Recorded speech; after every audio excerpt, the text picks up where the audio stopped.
بسم اللہ الرحمن الرحیم۔ خطبہ ہدایت النحوی کے اندر ہے، دیکھیں اما بعد فہذا مختصر مضبوط فی النحو۔ تو یہاں پر دیکھیں اما بعد، اما جو ہے، جو حمزہ ہے شروع میں، اس کے اوپر فتح ہوگا، زبر ہوگی، اور میم کے اوپر شد ہوگی۔ تو اما یہ حرف ہے، یہ لفظ ہے، تو یہ شرط کے لیے ہوتا ہے۔ پھر اس اما کی دو چیزیں ہوتی ہیں، یا تو تفصیل کے لیے ہوتے ہیں جس کا پہلے مختصر طور پہ تذکرہ ہو چکا ہو، تو یہ اما تفصیلیہ شرطیہ ہوتا ہے، جو ماقبل والی پہلے والی چیز کی تفصیل بیان کر رہا ہو، یا پھر یہ ہوتا تو شرطیہ ہی ہے لیکن استئنافیہ ہوتا ہے، یعنی یہاں سے کلام شروع ہو رہا ہوتا ہے، پہلے اس چیز کا تذکرہ نہیں ہوتا، یہاں سے نئی بات شروع ہو رہی ہوتی ہے، جیسا کہ کتابوں کے شروع میں آتا ہے، جو یہاں پر بھی ہے، دیکھو اما بعد۔ تو یہ اما شرطیہ استئنافیہ ہے، تفصیلیہ نہیں ہے، کیونکہ اس سے پہلے والی عبارت میں کتاب کا کوئی تذکرہ نہیں ہے، خطبہ یہ ہے۔ تو یہ اما شرطیہ تو ہے، یہ حرف شرطیہ تو ہے، لیکن ہے استئنافیہ، تفصیلیہ نہیں ہے، کیونکہ پہلے اس کا کوئی اجمال، کوئی مختصر، کوئی مجمل بات نہیں ہے۔ لیکن یہ بات یاد رکھیں کہ اما یہ شرطیہ جو ہوتا ہے تو پھر اس کی جزا کے اوپر فا کا ہونا لازمی ہوتا ہے، جیسا کہ آگے دیکھیں فہذا میں فا کھڑی ہوئی ہے۔ آگے بعدو کا لفظ دیکھیں، یہ ظرف زمان ہوتا ہے، مفعول فی ہوتا ہے، اور پھر یہ مضاف ہوتا ہے، اس کے ساتھ مضاف الیہ ہوا کرتا ہے۔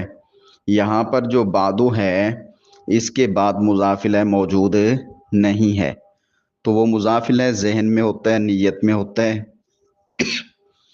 تقدیری عبارت میں ہوتا ہے، تو اس مضاف الیہ کے ہٹا دینے کی وجہ سے یہ اصل میں تو بعدہ پڑھنا چاہیے تھا نا، ظرف زمان مفعول فی بنانا ہے، ظرف زمان اور مفعول فی ایک ہی چیز ہوتی ہے، تو یہاں پر کیونکہ مضاف الیہ نہیں ہے، اس کو ہٹایا ہے، تو اس چیز کو بتانے کے لیے کہ یہاں پر جو مضاف الیہ ذہن میں، نیت میں ہے، موجود نہیں ہے، تو اس کے موجود نہ ہونے کی وجہ سے اس کے اوپر پیش لگا دیا اور اس کو ضمہ دے دیا اور اس کو مبنی بر ضم کر دیا، مبنی بر پیش، مبنی بر ضم، تو اس کے اوپر پکا پکا پیش پڑا جائے گا ہر وقت، اما بعدو، تو یہ مبنی بر ضم ہو گیا۔ تو اس صورت میں اس کا مضاف الیہ کہاں ہے؟ نیت میں، ذہن میں، لفظی طور پر لکھا ہوا عبارت میں، عبارت کے اندر موجود نہیں ہے، محذوف ہے۔ اور جو مضاف الیہ ذہن کے اندر ہے وہ کیا ہے؟ یعنی یوں سمجھ لیں تقدیری عبارت کہہ لیں، یا ذہن و نیت والی عبارت جو ہے وہ کیا ہے؟ وہ ہے اما بعد البسملۃ والحمدلۃ والصلاۃ۔ اب سمجھیے، بعد البسملۃ والحمدلۃ والصلاۃ، تو البسملۃ والحمدلۃ والصلاۃ کو حذف کر کے، ختم کر کے، اس کے بدلے میں بادل، جو بادہ تھا، اس کے اوپر پیش لگا دیا بعدو، اور اس کو جو ہے مبنی قرار دے دیا۔ اب ہم یوں کہیں گے بعدو مبنی بر ضم ہے۔ اما کے بارے میں تھوڑی سی بات اور مزید سمجھتے چلیں، ویسے تو اپنی جگہ پر اس کا تذکرہ آئے گا کتاب میں۔ تو اما کا جو کلمہ ہے، اما جو لفظ ہے، نحو کے دو امام بڑے ہیں، امام سیبویہ اور امام خلیل۔ تو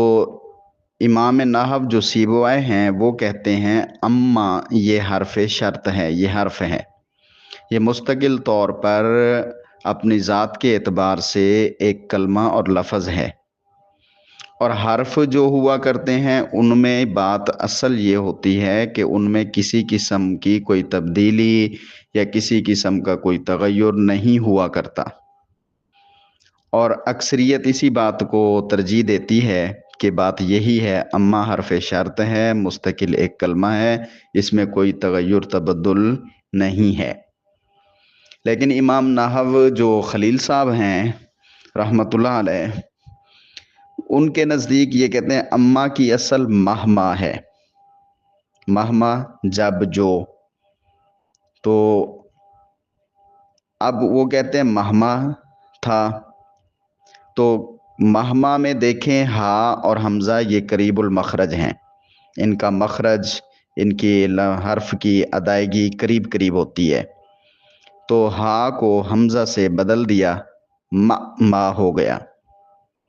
تو بعد میں پھر حمزہ جو ہوتا ہے وہ کہتا ہے مجھے شروع کلام میں رکھو، لفظ کے کلمے کے شروع میں مجھے ہونا چاہیے، تو اس وجہ سے اس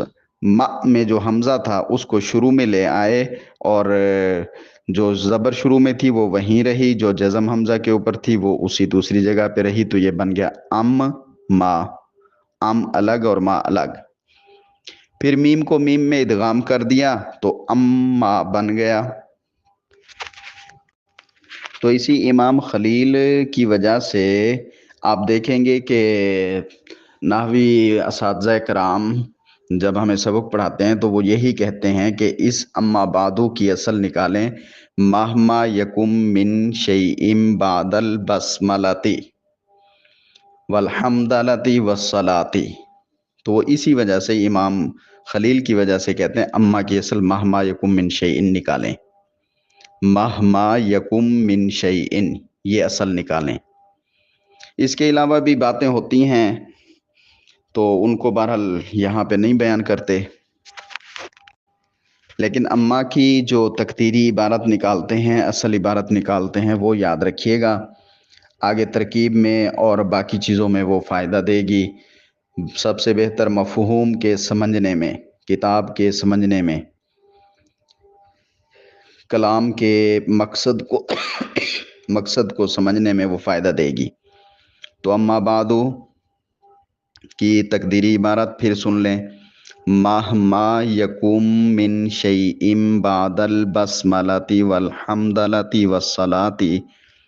فہذا مختصر مضبوط فی النحو۔ اب اس کی ترکیب دیکھ لیں، ترکیبیں تو بہت کی جاتی ہیں، آپ آسان ترکیب جو ہے وہ ذہن میں رکھیں۔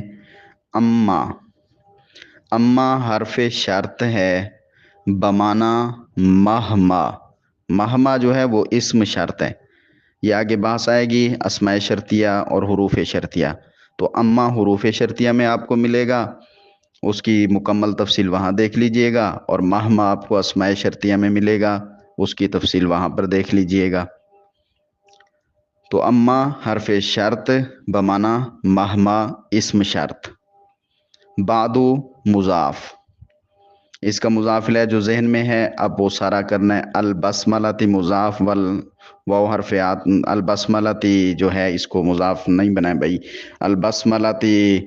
معطوف علیہ واو حرف عطفہ، الحمدلتی معطوف اول واو حرف عطفہ، الصلاتی معطوف ثانی۔